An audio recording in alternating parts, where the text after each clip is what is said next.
Hello à tous, ici Claire Virose et bienvenue dans un nouvel épisode d'Oser la reconversion, le podcast dédié aux reconversions professionnelles à quelque stade qu'elles en soient.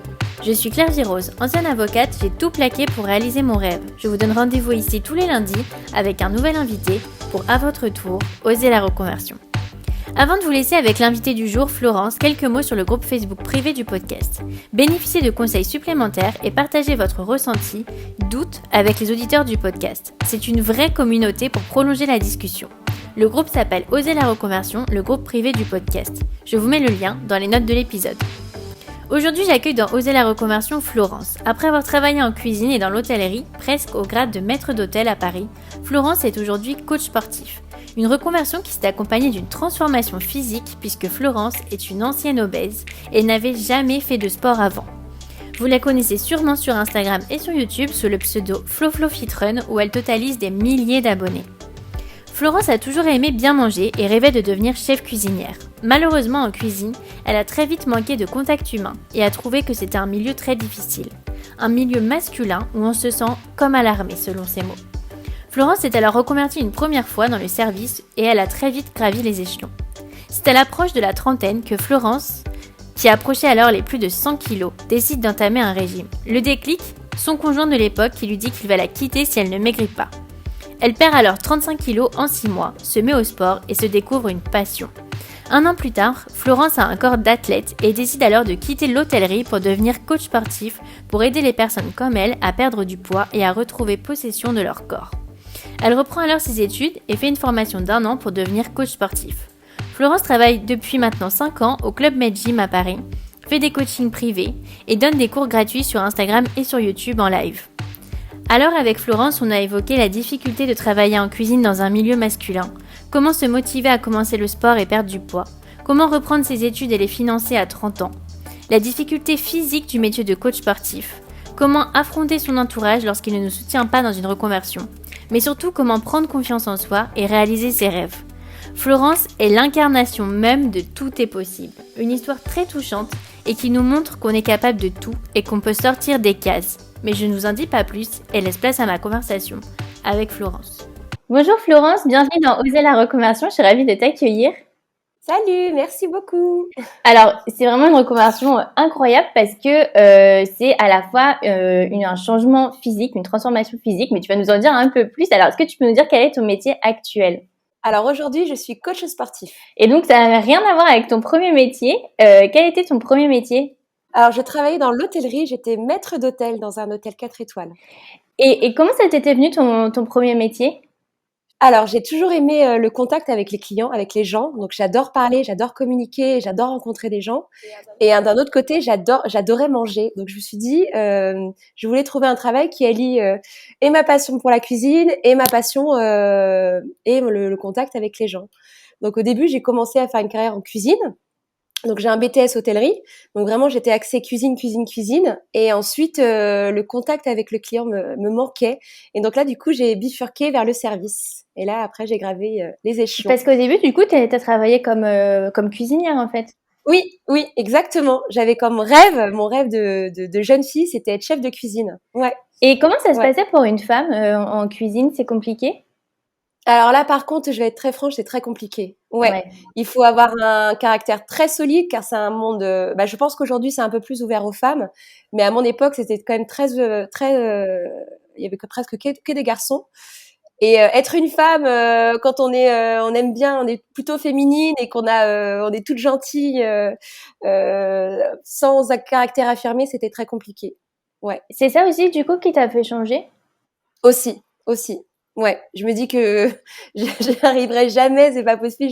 J'ai passé beaucoup de temps à pleurer parce que vraiment en cuisine c'est comme à l'armée, hein, c'est très difficile.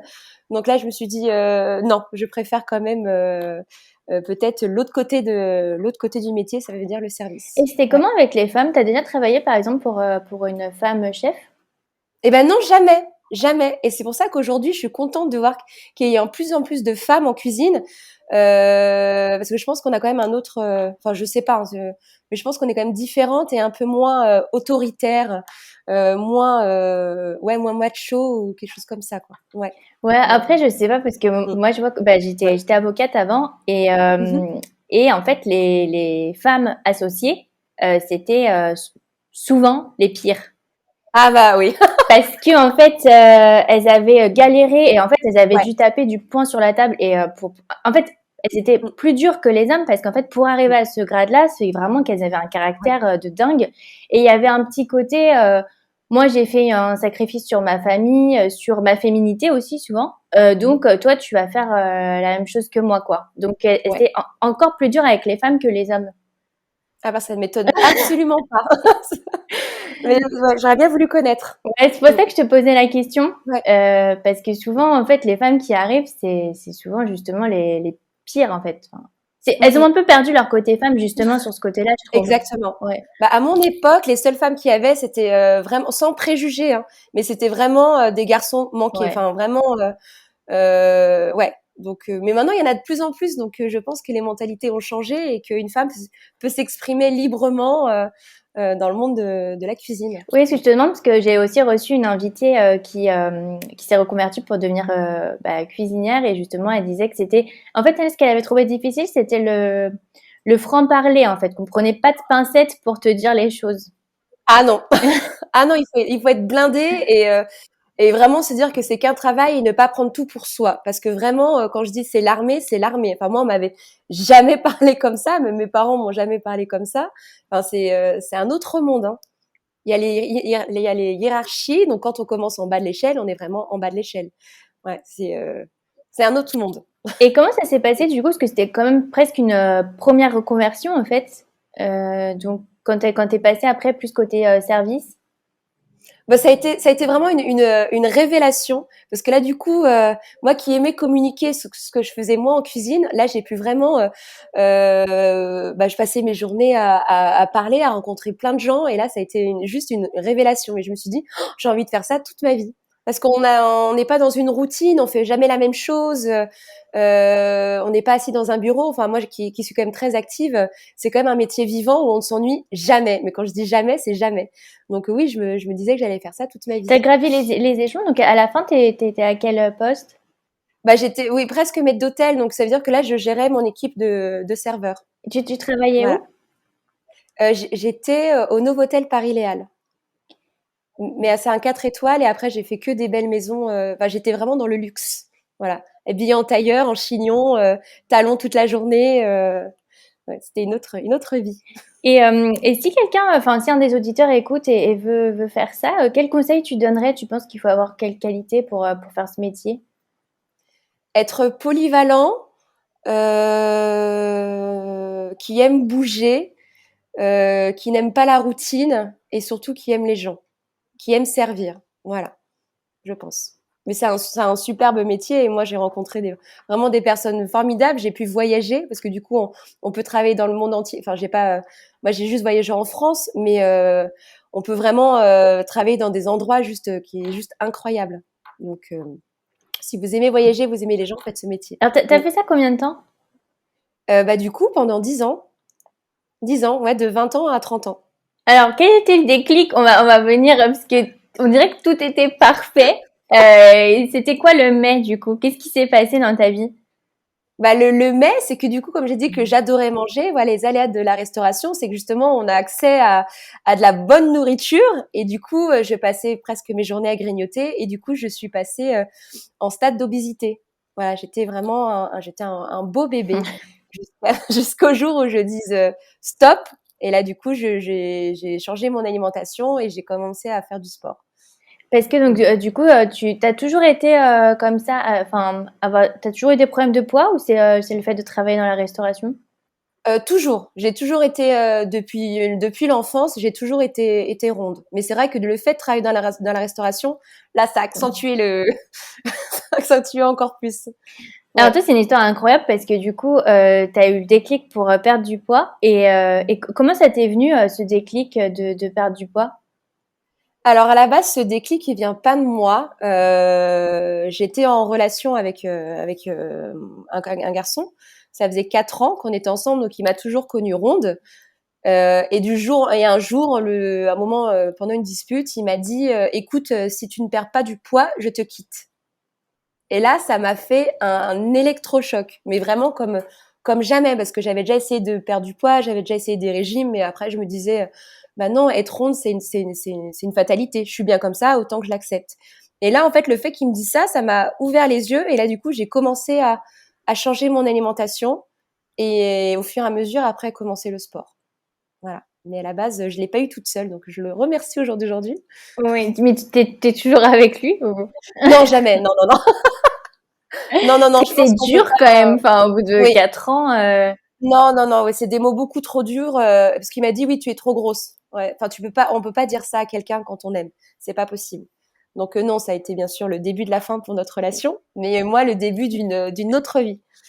Et du coup, qu'est-ce qui s'est passé à ce moment-là? Donc, tu faisais quel poids à ce moment-là? J'étais presque aux 100 kilos. Je sais qu'à partir des 100 kilos, j'ai arrêté de me peser parce que du coup, c'était un chiffre qui me faisait peur. Donc, j'étais dans le déni total, je ne me pesais plus. Donc, je sais pas jusqu'à combien je suis montée. Je sais que je suis montée jusqu'à beaucoup plus haut. Mais exactement, je ne sais pas. Et comment t'as fait du coup pour perdre du poids? Et bah, du coup, dès le lendemain, j'ai arrêté de manger tout ce qui était sucré et tout ce qui était gras. Donc, je me suis mis à manger des légumes, quelque chose que je faisais jamais. Je me suis mis à manger des fruits et voilà. Donc, c'était pas vraiment un régime, mais j'ai juste stoppé gras et sucre. Et ça a marché. Et t'as commencé le sport à ce moment-là? Non, j'ai commencé 2 mois plus tard. Parce qu'on se rend compte que du coup, quand on change d'alimentation, à un moment, le corps s'habitue et du coup, là, à un moment, il faut augmenter ses dépenses et ça veut dire faire du sport. Voilà, quelque chose que je n'avais jamais fait. Jamais. Alors, c'est une histoire incroyable. Donc, du coup, t'avais jamais fait de sport. Tu faisais 100 kilos, donc tu commences à perdre du poids. Et là, tu vas pour la première fois dans une salle de sport. Oui.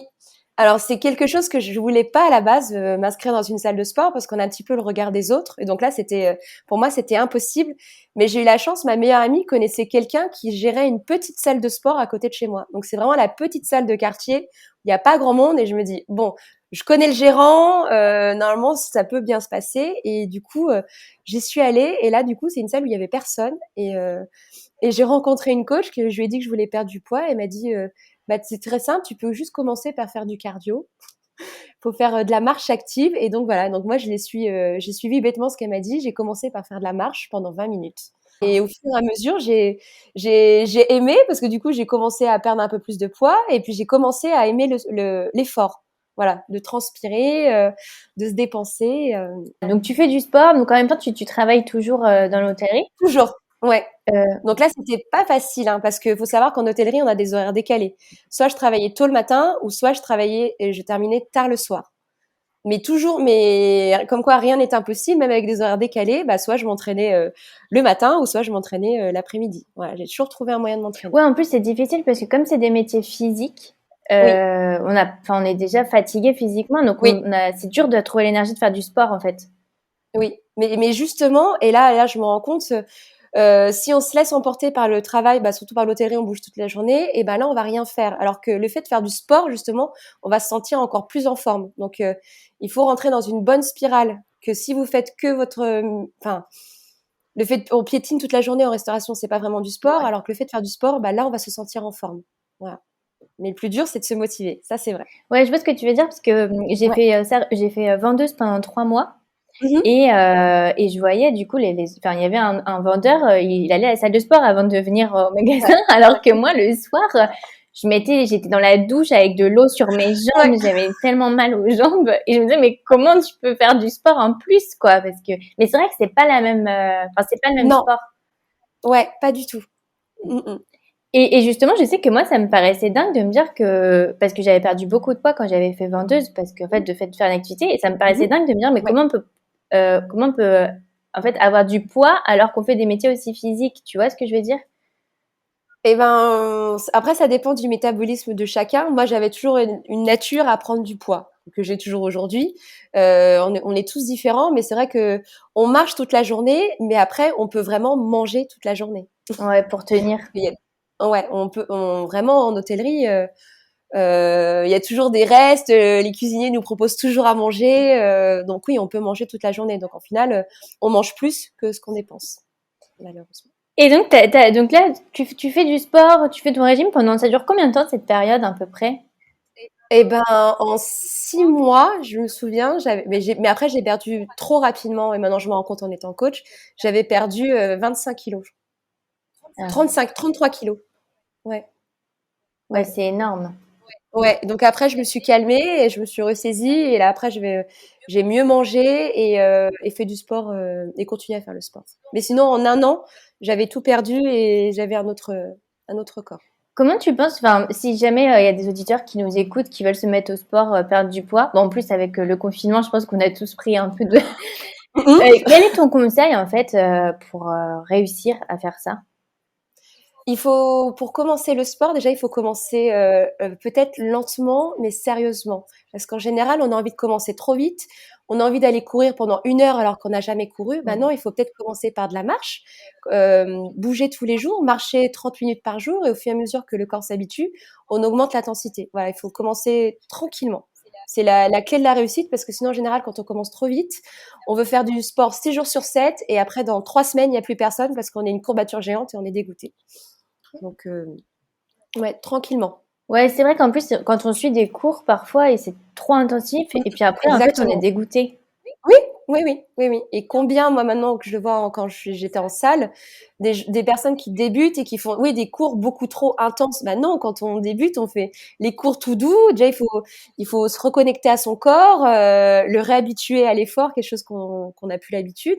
Et ensuite, au fur et à mesure, là, on peut commencer à faire des cours un peu plus intenses, mais pas au début. Voilà, c'est la clé de la réussite. Alors, comment tu as eu le déclic pour en faire ton métier? Parce que tu aurais pu juste te dire au bout d'un an, bah, j'ai perdu du poids, c'est bon, en plus, tu adorais l'hôtellerie. Donc, Mmh. comment tu as eu le déclic pour te dire, bah, je vais faire de ma passion, parce que c'est devenu ta passion? Oui, c'est devenu ma passion et mais comme j'en faisais tous les jours et là, au fur et à mesure, je me dis: «Mais Flo, tu réussi» parce que j'avais pas de coach et du coup, j'avais pas de nutritionniste, j'étais toute seule. Je me dis: «Tu réussi toute seule» et là, je me suis rendu compte autour de moi que c'était pas c'était quelque chose que tout le monde n'arrivait pas à faire et je me dis: «Mais peut-être que moi, je peux être le déclic et je peux aider les personnes à perdre du poids comme moi je l'ai fait» et au fur et à mesure des mois, ça m'a pris un an, hein, le temps de se dire: «Est-ce que je garde mon métier ou est-ce que je passe à devenir coach?» et au fur et à mesure, je dis: «Mais non, en fait, moi, j'ai envie d'aider les autres. Si j'ai réussi et ben, je vais aider les autres à se transformer». Ouais, c'est génial. En fait, Ouais, comme t'as eu des difficultés toute seule, tu t'es dit que tu ouais, aurais aimé. ouais. Ouais, ouais, parce que c'est vraiment, et ça je le dis maintenant avec mes clients, c'est vraiment un chemin long, difficile, avec des hauts, mais aussi avec beaucoup de bas, et que il faut vraiment être fort psychologiquement. Et je trouve que d'être aidé, et ben c'est ça qui change tout. C'est ça qui change tout. Donc moi j'ai envie d'aider les gens, voilà. Et en plus, je trouve que c'est incroyable parce que bah, je trouve que forcément, on a plus envie d'être aidé par toi qui est déjà passé par là. Parce que sinon, les coachs, en général, bah, moi, Ouais. j'ai l'impression que c'est d'autres personnes, en fait, tu vois, qui sont à fond dans le sport. Alors que moi, par exemple, j'aime pas trop le sport. On se sent trop éloigné Oui. des coachs. En fait, on a l'impression qu'on pourra jamais être comme eux. Oui, oui, mais alors là, je suis tout à fait d'accord et là, je le dis, moi, j'ai pas du tout la même sensibilité et la même vision du métier qu'un coach, par exemple, qui a été sportif toute sa vie et que lui n'a pas eu la sensation d'effort parce qu'il a eu ce corps toute sa vie. Alors que moi, j'ai dû travailler dur, de passer du stade d'obèse à sportif, c'est quand même, enfin, c'est quand même, il y a un long travail derrière et je trouve quand on n'est pas passé par là, bah, même le meilleur des coachs, il peut pas comprendre. Il peut essayer de l'enseigner, Mm. mais il ne saura pas par quoi il faut passer. Par vraiment la détresse psychologique, enfin tous les bas qu'on peut avoir dans le chemin pour la perte de poids. Donc oui, moi je serais pas la coach d'aujourd'hui si j'avais pas eu ce parcours-là. Ça c'est clair. Comment tu t'es dit, je vais faire ça full time? Parce que tu aurais pu aussi, tu vois, faire un peu restauration Mmh, et puis un peu. oui. Comment tu t'es dit, je vais faire ça vraiment à plein temps? Bah, il y avait un autre diplôme qui permettait de conserver son métier et en même temps de pouvoir donner, de pouvoir faire du coaching. Mais je me suis dit: «Mais non, en fait, je veux vraiment faire ça toute ma vie. Je veux aider». Ça a été vraiment mais comme une évidence. Je me suis dit: «Je veux devenir coach». Mais après, comme je t'ai dit, ça a pris du temps parce que quand on a un travail, reprendre ses études, j'avais mes parents, ils étaient pas trop chauds. Ça m'a pris un an, le temps que ça mûrisse dans ma tête et où je sois vraiment sûre et certaine. Je dis: «Mais non, en fait, c'est une évidence, il faut que je le fasse». Quel conseil tu donnerais à quelqu'un qui hésite comme ça, tu vois, comment tu vois, vu que toi, tu dis que ça a pris un an, Je pense qu'il y a beaucoup d'auditeurs qui sont dans cette situation, qui hésitent. Toi, qu'est-ce qu'il y a eu? Est-ce qu'il y a eu un événement? Mais même pas, je pense qu'il faut juste peser le pour et le contre et vraiment prendre le temps de prendre la bonne décision. Parce que des fois, on peut agir sur un coup de tête. Et là, c'est vrai que moi, j'en vois même par mon parcours. Je sais que j'incite beaucoup de personnes, du coup, en me rencontrant, veulent devenir coach, mais après, c'est pas vraiment ils veulent devenir coach peut-être pas pour les bonnes raisons. Et je trouve que c'est bien de se poser calmement et de laisser mûrir le projet dans sa tête, ouais, pour prendre la bonne décision. Ne pas se précipiter. Tu penses que c'est quoi les mauvaises raisons, par exemple? Bah, les gens qui aiment faire du sport, voilà. Mais Ouais. être coach, c'est pas faire du sport, c'est faire du sport. Et là, c'est pas du tout la même chose. Et c'est pour ça qu'il y a il y a des coachs mauvais et il y a des bons coachs parce qu'il faut la valeur du coach, c'est aider et c'est transmettre, motiver, euh, ce que certains n'ont pas. Voilà. Certains coachs sont juste sportifs, ils aiment briller sur une estrade, ils aiment qu'on les aime, ils aiment leur corps de sportif, mais ils pensent qu'à eux et pas aux autres. Et ça, c'est pas bon. Ouais, et c'est vrai dans tous les métiers, en fait. Finalement, par exemple, si tu aimes le piano, tu vas pas devenir prof de piano pour autant. Exactement, Ouais. exactement. Dans tous les métiers, pareil. Et tu penses que c'est quoi, enfin, quelle qualité il faut? Donc, avoir en fait de l'empathie pour les. Ah mais totalement, totalement, oui. Et de l'empathie et être à l'écoute. Ça, parce qu'il faut écouter. Moi, je les appelle mes poulains. C'est pas des clients, c'est des poulains. Il faut les écouter et il faut avoir vraiment l'envie de transmettre et de motiver. Je pense qu'il faut être patient. Voilà. Ça, c'est les plus grandes qualités, je pense. Comment ça s'est passé du coup la formation? Donc, tu as fait une formation d'1 an. Est-ce que c'est obligatoire pour devenir coach? Alors, il y a plusieurs formations, mais c'est vrai que celle que j'ai faite, c'est le BPGEPS. Elle dure 1 an et c'est celle vraiment qui permet de enseigner en salle et en même temps d'exercer à l'extérieur, à domicile, faire des coachings privés. Ouais. Bah, pendant cette année, ça a été juste un bonheur parce que du coup, j'apprenais toutes les bases et là, c'était génial, mais en même temps, c'était très difficile parce que reprendre ces études j'avais 30 ans, donc c'était un chiffre clé. C'est pas facile du tout. C'est pas facile du tout parce qu'on tombe dans des matières où moi, j'avais pas forcément aimé, genre la science, les maths, les choses comme ça, quelque chose que j'étais pas du tout à l'aise. Donc c'est pas facile du tout. Et surtout que cette école se fait en alternance. Donc on travaille en salle et en même temps on a l'école. Donc c'est très très très intense. Ah oui, je pensais pas du coup que c'était une école en fait avec des matières. Enfin, on imagine qu'on nous apprend uniquement à être coach et en fait à. Ah oui, non. Ah non, on apprend du coup tout le physique, tout le corps humain et comment il fonctionne, les muscles, les insertions, enfin les muscles, les os et surtout comment ils fonctionnent. Donc là, c'est vrai que pour quelqu'un qui n'aimait pas trop la science, mais c'était passionnant, mais c'est vrai que c'est pas facile à 30 ans de se remettre dans les études. Ouais. Comment t'as fait Mais pour financer tes études? alors là, c'était la grande question parce qu'en fait, cette école est payante, elle coûte à peu près 8 000 euros. Donc là, j'avais plusieurs cas. C'était avec mon ancien employeur de se mettre en je crois que c'était en congé annuel de formation avec le fonds GESIF. Je sais plus si ça existe Ouais, en si, ce je moment. crois, ouais. Ouais. Et ce fonds GESIF a été refusé. Pas par mon employeur, mais par le fonds GESIF. Après, sinon, il y avait par Pôle emploi. Et donc, il suffisait que mon ancien employeur me accepte une rupture conventionnelle pour que je sois au chômage. J'avais un employeur super, une directrice exceptionnelle qui croyait en mon projet et du coup, elle m'a toujours soutenue. Donc, elle m'a accepté la rupture conventionnelle, mais Pôle emploi a refusé. Donc là, je me suis dit, c'est pas possible. Il y avait le troisième, c'était que j'ai un contrat pro, un contrat de professionnalisation. Donc là, ça veut dire que toute la formation est prise en charge. Il fallait aussi être inscrit chez Pôle emploi. Mais là, du coup, comme c'était mon seul et unique choix, je me suis dit, le jour des tests de sélection, il fallait que je sois la meilleure. Je me dis, il faut que je sois prise. J'ai pas d'autre solution, sinon il fallait que je vende ma voiture ou j'aurais vendu ma voiture, sinon ça aurait été ça la solution. Mais je me suis dit, du coup, il faut que je sois prise pour être dans les meilleurs et comme ça, j'aurais droit au contrat pro. Donc j'ai travaillé comme une dingue pour être acceptée et pour avoir un corps, pour être au top. Et ça Ça existe pour tous les métiers, ce contrat pro? Je crois, oui. Ouais. Ok. Et c'est vrai que c'est génial parce que du coup, La formation est prise en charge et en même temps, on est rémunéré tous les mois. Donc, comme moi, j'étais plus chez mes parents, j'avais quand même un loyer à payer. Donc, on est payé au SMIC, mais ça nous permet de respirer et de pas avoir cette crainte de comment manger et comment payer le loyer. Je mettrai pour les auditeurs dans les notes de l'épisode le lien pour aller voir les contrats pro parce que il y a aucun invité qui nous en a parlé. Non, à chaque fois en fait, ils parlent du chômage, mais pas du. Bah après, ça dépend je pense, des écoles parce que du coup, c'est une aide de l'État.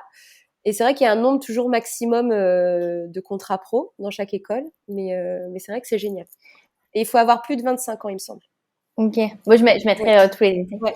Comment t'as fait pour prendre confiance en toi? Parce que j'imagine que passer de ancienne obèse à perdre autant de poids, et puis en plus là se dire bah je vais demander le financement, donc tu demandes à quelqu'un d'autre de croire en ton projet. Enfin, il faut beaucoup de confiance en toi. Comment t'as fait? Et ben, je me suis dit que c'était vraiment une évidence et que je voulais faire ça toute ma vie. Et du coup, quand on se retrouve à faire le métier qu'on a toujours envie de faire, et ben, ça marche. Je veux dire, j'ai pas dû me vendre. Pour moi, c'est quand on me voyait sur une estrade, on s'est dit, bah oui, c'est une évidence et que j'ai jamais eu peur de ça, car c'est vraiment réellement ce que je voulais faire. Enfin, je crois, ouais, ouais. Du coup, ben non, ça s'est très très bien passé. Il y a le petit stress de début, mais je me dis mais waouh, mais non, mais c'est ça que je veux faire et j'ai envie de faire ça toute ma vie. Ouais. Et comment ça s'est passé avec ton entourage du coup? Parce que j'imagine pour eux ça doit être aussi un grand changement. Même par exemple tes copines, tu sais souvent les filles elles peuvent être jalouses. Comment ça s'est passé? Alors moi, j'ai perdu beaucoup d'amis pendant ma transformation parce que du coup, on change peut-être physiquement, mais on change aussi mentalement. Et moi, j'ai toujours été la bonne copine ronde. Ouais. Et c'est vrai que j'ai eu presque aucun soutien quand j'ai commencé à perdre du poids. On me dit, mais pourquoi tu veux perdre du poids? T'es très bien comme ça. Enfin, j'ai eu aucun soutien. Et là, ça a été ma période. J'ai été très radicale. J'ai préféré couper les ponts. Je dis, bah, ok, vous voulez pas me soutenir. Bah, du coup, pour moi, c'est fini. Et du coup, bah, j'ai fait le tri vraiment dans ma vie. Et je trouve que c'est pour ça que je dis que c'est très compliqué de se prendre en main parce qu'en général, peut-être la famille et les amis ne comprennent pas. Ne comprennent pas et ne soutiennent pas. Donc, ouais, c'est pas facile du tout. Ouais, parce qu'en fait, enfin, je trouve que les gens aiment bien, tu sais, qu'on soit dans des cases. Et donc, pour eux, Oui, t'étais dans la case ronde qui aime manger oui, dans l'hôtellerie. oui, Et du oui, coup, bah, ça bouleverse tout le monde que tu changes de case à, tu deviens hyper, enfin, tu vois, canon, coach. Enfin, c'est. exactement. Exactement. Et je comprends pas pourquoi. Ouais, non, mais Je comprends pas pourquoi on est comme ça. je Je suis sais pas. d'accord avec toi. En fait, ça perturbe trop, quoi. Mm, mm, Et je pense mm, mm. qu'il faut se dire qu'en fait, les gens, c'est plus qu'en fait, c'est pas de la méchanceté, mais c'est plus que ça les déstabilise. Oui, oui. Bah peut-être maintenant, au jour d'aujourd'hui, je le dis avec l'expérience et le recul, peut-être que j'aurais peut-être pas coupé les ponts, j'aurais peut-être plus communiqué avec elles et essayé de leur expliquer ce que je vivais, au lieu d'être radicale comme j'ai pu l'être. Je trouve qu'il faut mieux parler, oui, communiquer. Donc, Mm. bon, c'est fait. Après, c'est difficile aussi de communiquer Ouais, parce qu'on est tellement, enfin, déjà, ça prend tellement d'énergie. ouais, ouais, Donc, exactement, on n'a pas forcément exactement. l'énergie d'expliquer. Non, non, non, et surtout qu'on attend. La première chose, c'est qu'on attend vraiment du soutien. Par exemple, quand on est invité à une soirée et qu'on nous propose pas des chips ou un verre de vin alors qu'on est en régime. Enfin, moi, j'aurais aimé, bah tiens, oui, je te comprends, ou le qu'on me dise, non, mais Florence, ne t'inquiète pas, c'est pas ces chips qui vont te faire Ouais. grossir. Voilà, enfin, que des petits gestes comme ça qui, sur le long terme, c'était pesant. Alors maintenant, aide-moi, soutiens-moi, regarde ce que je suis en train de devenir. Au lieu de me juger et de ne pas me comprendre. Mm. Ouais. Comment ça se passe après à la fin de ta formation? Est-ce que déjà, c'était pas trop dur physiquement aussi? C'était très dur physiquement parce que du coup, comme on travaille et en même temps on est à l'école, donc du coup déjà on peut plus s'entraîner. Donc on passe parce que la majorité du temps il faut qu'on révise et qu'on apprenne nos cours. Donc là c'était très dur. Donc déjà on sait que le sport c'est bien pour le physique, mais c'est surtout bien pour la tête. Du coup moi j'avais plus ce je sais pas comment dire, mais ce moyen d'évacuer toute la pression, j'avais plus le sport. Donc je dis c'est terrible, je veux être coach, mais je peux même plus exercer. Donc ça c'est pas grave, mais c'était un an de la vie. Et du coup là j'ai pris beaucoup de poids pendant la Ah formation. ouais. Ouais. Et ça, c'est tous les professeurs nous l'avaient dit. Vous inquiétez pas, vous allez prendre du poids. Bah oui, parce qu'on bouge moins et comme on est très stressé, on mange forcément pas très bien. Donc voilà, ouais. Et puis dès que Ouais, tu révises, je sais que moi, pendant toutes mes études, je mangeais beaucoup parce qu'en fait, ça te prend beaucoup d'énergie c'est d'apprendre. ça. C'est exactement ça. Ouais. Ouais. Et j'aurais jamais cru, moi, quand les profs en début d'année nous l'ont dit, je me dis, ouais, non. Surtout que moi, j'avais quand même un parcours particulier. Je dis, mais non, c'est pas possible. Bah, si, si, si. Si, si. On est tous pareils. Quand on est stressé, on mange. Et comment Pas ça s'est forcément passé bien. psychologiquement quand tu as repris du poids? T'as pas paniqué en te disant, enfin, mon projet, il peut s'arrêter parce que j'ai repris du poids? Bah, je voyais vraiment enfin, je m'étais dit, c'est 1 an dans une vie, c'est rien. Donc, je m'étais dit, voilà, il faut s'accrocher, c'est pas grave. Même si j'ai eu des moments compliqués, je me suis juste dit, non, c'est 1 an de ta vie et après, tu vas pouvoir kiffer. Ça va être le rêve total. Donc, c'est pas grave. C'est pas grave. 1 an, c'est rien quand on y pense dans une vie. Et donc, du coup, à la fin de ta formation, qu'est-ce que tu as fait? Du coup, tu as trouvé une salle? Bah, du coup, comme on était en contrat pro, et ben, en fait, j'ai été directement repris dans la salle où je travaillais. Donc j'ai même pas eu besoin de chercher de travail. J'ai continué. Et là, ça a été juste le rêve. Là, ça a été, ça y est, je peux enfin exercer, je peux kiffer, j'ai plus d'études à faire, c'est fait. Voilà, c'est le rêve absolu. C'était chez Club Med Gym, du coup? Oui, exactement, Ouais, c'est des salles exactement. qui sont quand même très connues à Paris. C'est dur la sélection pour être coach là-bas? Oui, quand même. Oui, oui, c'est vrai que c'est dur, mais ils veulent vraiment des coachs polyvalents qu'on peut très bien faire. Bah, des cours cardio, des cours de stretching, enfin, être polyvalent. Voilà, c'est ça. Et en même temps, faire de la musculation aussi, parce qu'on est quand même coach privé. Comment ça s'est passé tes premiers temps? Du coup, c'était le rêve. Est-ce qu'il y a quelque chose auquel tu t'attendais pas, qui faisait partie du métier finalement? Comment ça s'est passé tes premiers temps? C'était génial. Je crois qu'à chaque fin de cours, je me mettais à pleurer de joie. Non, parce que du coup, on reçoit, parce que quand on est coach, on donne beaucoup. Bah moi, je donne beaucoup de ma personne. Vraiment, je suis là pour les gens. Et en fait, on reçoit tellement. Enfin, je veux dire, quand on vient nous voir à la fin du cours, on nous dit merci avec un grand sourire. Enfin, c'est quelque chose que j'étais peut-être pas préparée. Et en fait, je trouve, enfin, c'est un bonheur absolu. Voilà. Du coup, comme je suis très sensible à la base, c'est vrai que mes premiers cours, je crois que les adhérents m'ont vu pleurer. Ils me disent, mais elle est pas normale, si, si. Je suis juste contente. Mais voilà, ouais. Et donc, tu as commencé en même temps ton coaching pour aider justement les anciens ronds obèses ou pas? Et ben alors, oui, j'ai commencé en étant coach pour les cours collectifs. Et après, j'ai voulu vraiment développer bah, le pourquoi je suis devenue coach. Et en fait, ça s'est avéré que c'est la chose la plus dure pour moi. Parce qu'en fait, moi, mes clients viennent me voir soit pour prendre de la masse musculaire, pour gagner en condition physique, mais c'est vrai que les clients en perte de poids, c'est ce que j'ai de très peu, à mon plus grand désespoir. Et là, j'ai toujours pas encore trouvé le moyen d'attirer cette clientèle. Ouais. Et les seuls que j'avais eus, et c'est vrai que c'est le plus difficile. C'est le plus difficile. Parce qu'il faut qu'ils soient prêts mentalement et parfois on n'est pas toujours prêt. On se rend pas compte de l'effort qu'il faut fournir. Mm. Ouais, j'imagine que ça doit être difficile en communication parce qu'en même temps, tu dois communiquer, je suis super sportive, je peux coacher les sportifs déjà, mais en même temps, je fais pas peur aux gens qui n'ont jamais fait de sport. Tu Oui, vois? Donc il y a oui, le oui. Ben moi, c'est vrai que, enfin, en tant que coach, je préfère amener quelqu'un vraiment le débutant, de l'emmener très très haut. Je crois que c'est ce que je préfère le plus que de quelqu'un qui est déjà sportif à juste consolider, qui devienne encore plus performant. Je trouve que c'est moins intéressant. Et c'est vrai que c'est ce que je préfère. Et c'est difficile d'être coach privé comme ça je dis ça pour les auditeurs en fait qui voudraient devenir coach. Donc, j'imagine c'est plus facile de trouver une salle et puis après avoir des cours, mais comment t'as fait toi pour trouver tes premiers clients? Si t'as des conseils pour des gens qui veulent devenir coach particulier?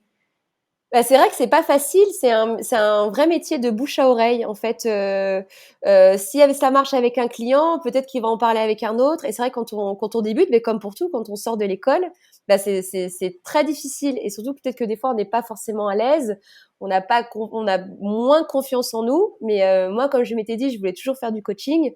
J'ai commencé au début par des adhérents des salles des salles où je travaillais qui m'avaient vu en tant que coach et du coup ils se sont dit j'aimerais bien être coachée par toi et de fil en aiguille c'est vrai que ça a marché pour moi et comme moi je suis très active sur les réseaux sociaux ça m'a mis encore une plus belle visibilité et c'est comme ça que ça marche mais c'est vrai que je conseillerais vraiment aux coachs des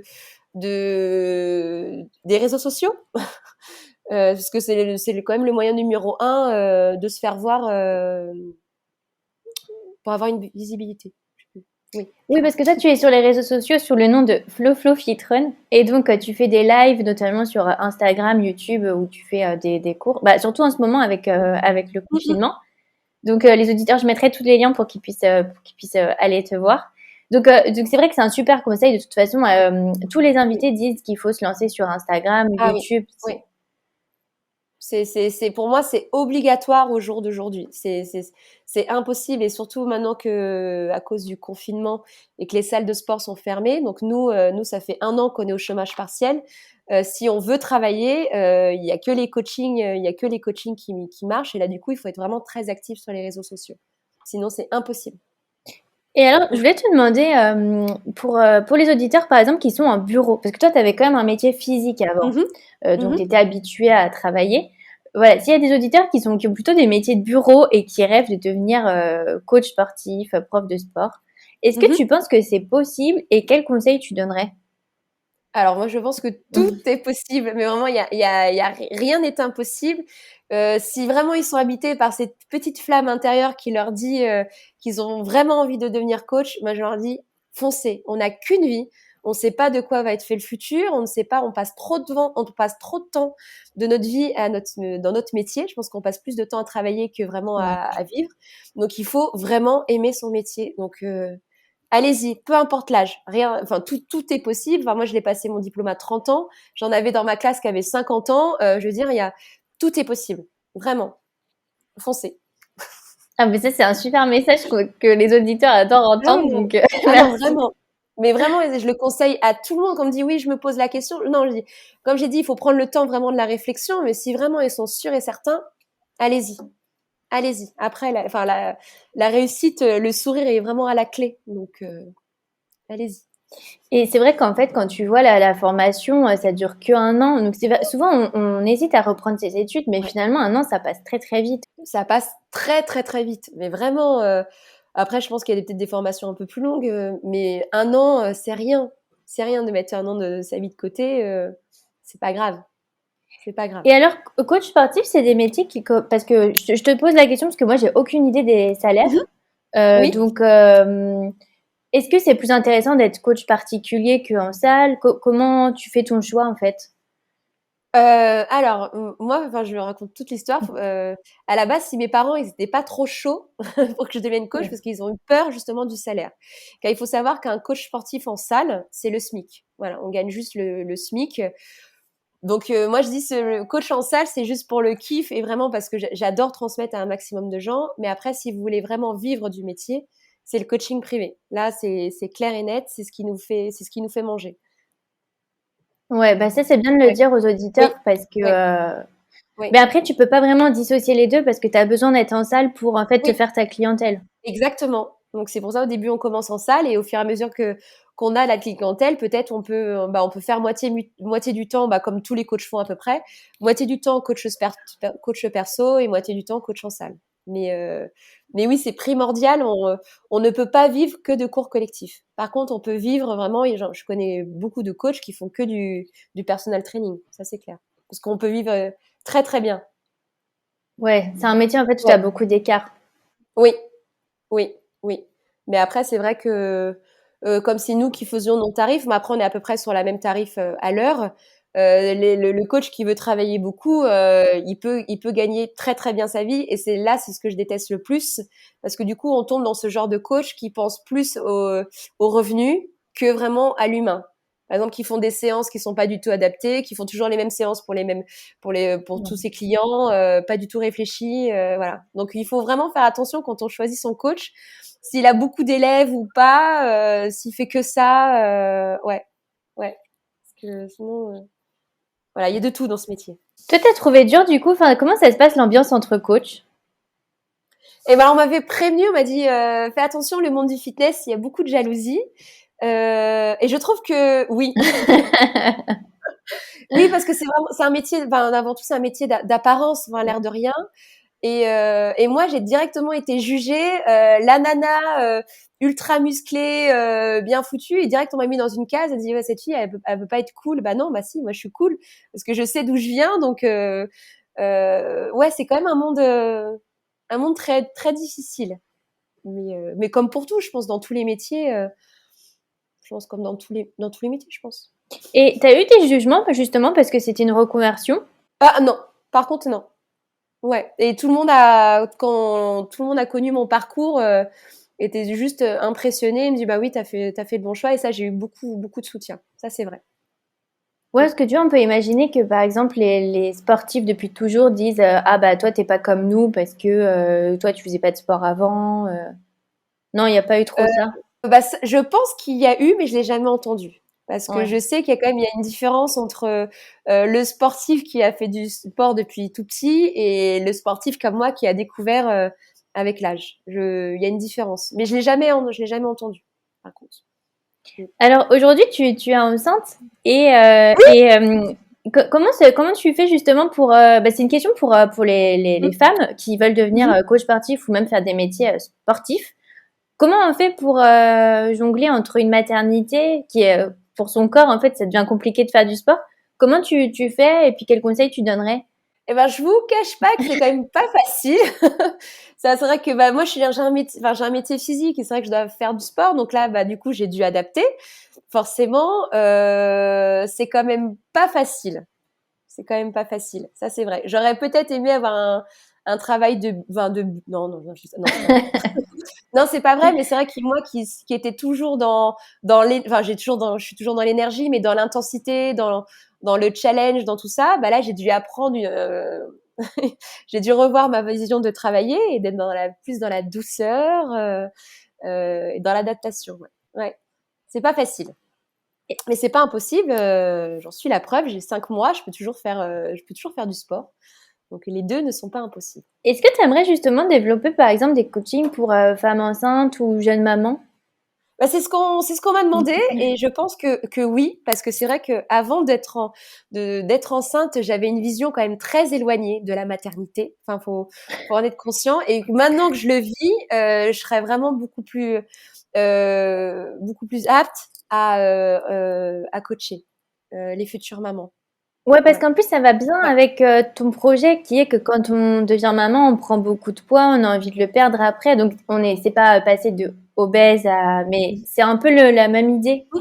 Ah bah, c'est totalement la même idée et là, malgré moi, par exemple, je reprends du poids. Donc je me revois il y a quelques années malheureusement, mais je sais que quand un baby va accoucher, ça sera mon objectif de perdre. Ça c'est clair. Alors, aujourd'hui, tu es partie de Club Med Gym. Est-ce que enfin, j'ai vu sur tes réseaux que tu étais partie. Tu es partie définitivement ou c'est un congé maternité?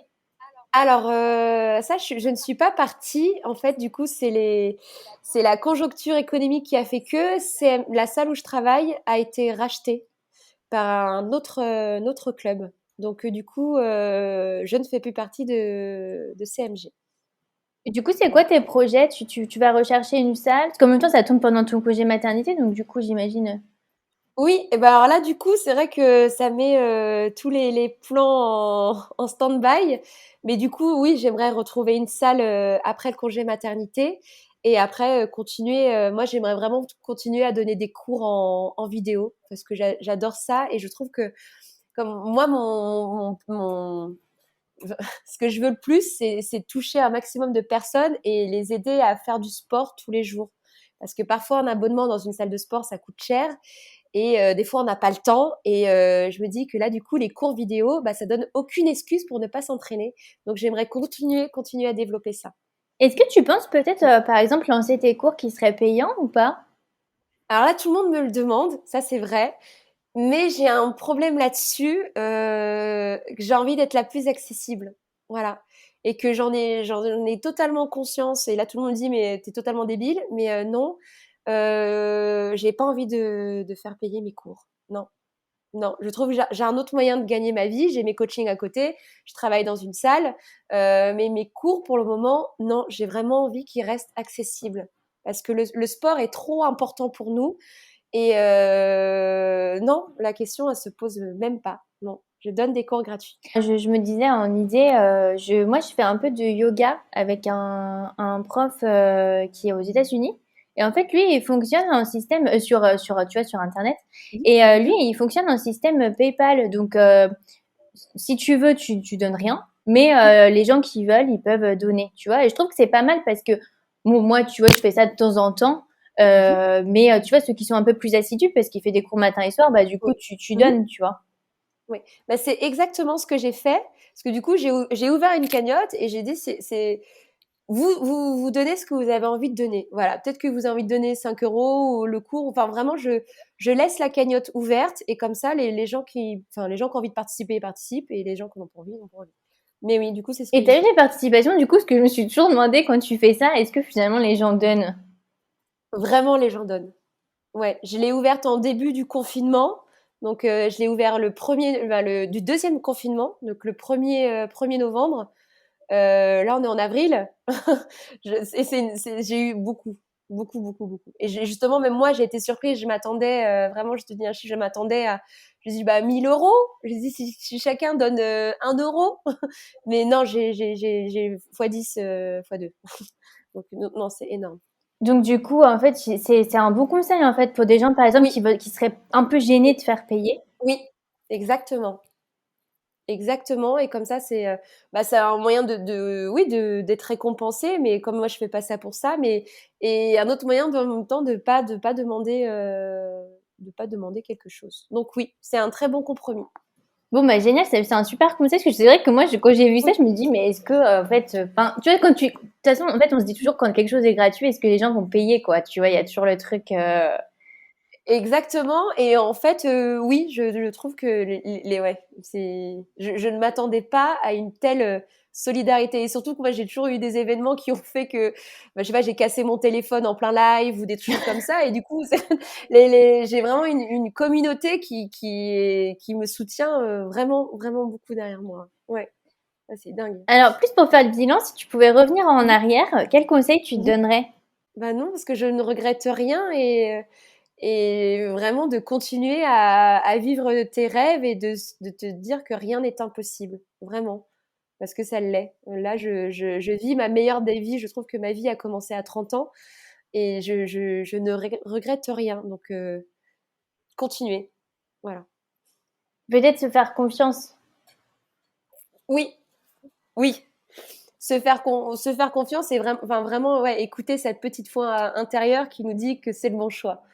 Ouais, ouais. Alors, dernière question, c'est toujours la question que je pose à la fin. C'est quoi pour toi une reconversion réussie? Quand on n'a pas l'impression de travailler.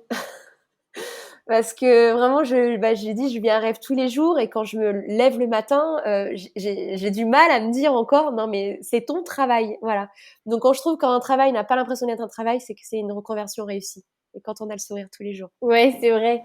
Non, même moi, c'est pareil, j'ai encore du mal à dire, bah, je travaille. Je dis, bah, là, je suis en train de faire ça. Ou, tu vois, mais de dire le mot, je travaille, en fait, Ouais, parce que pour moi, travail, c'est synonyme de ennui. exactement.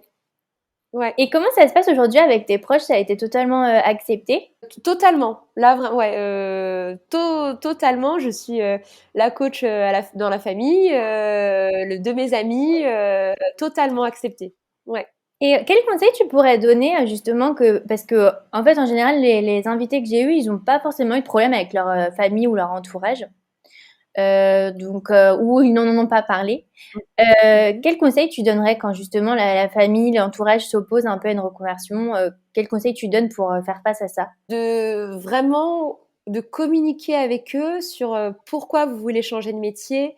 Est-ce que c'est juste une petite envie ou si c'est vraiment quelque chose de voulu et de sérieux. Je pense qu'il faut vraiment communiquer là-dessus. Ouais. Et de leur expliquer pourquoi. Je pense que moi, j'ai pris le temps à expliquer à mes parents et quand vraiment ils ont vu dans ma démarche que c'était sérieux, bah là, ils ont accepté. Ouais. Donc, communiquer. Ouais, ça c'est un beau conseil parce que c'est vrai que souvent en fait on s'enferme un peu, on se parle plus trop et on évite les sujets sensibles. Bah, Ouais. en tout cas, un grand merci Florence. Vraiment, c'était un témoignage hyper inspirant et puis tellement, enfin c'est une reconversion en même temps, hein, une transformation de vie. Donc vraiment un grand merci. Je mettrai tous tes liens pour qu'on aille faire du sport avec toi. Et félicitations pour ta grossesse, que du coup je t'ai posé la question sans te féliciter. Merci beaucoup, merci de m'avoir invitée et vraiment c'était un plaisir et si vraiment je peux comme je t'ai dit motiver et aider et booster un maximum de personnes, moi je suis la plus heureuse. Merci Florence. Merci. Et voilà, fini pour aujourd'hui. Merci d'avoir passé tout ce temps avec moi. Si vous avez aimé l'épisode, abonnez-vous et laissez-moi un commentaire si vous écoutez l'épisode sur YouTube.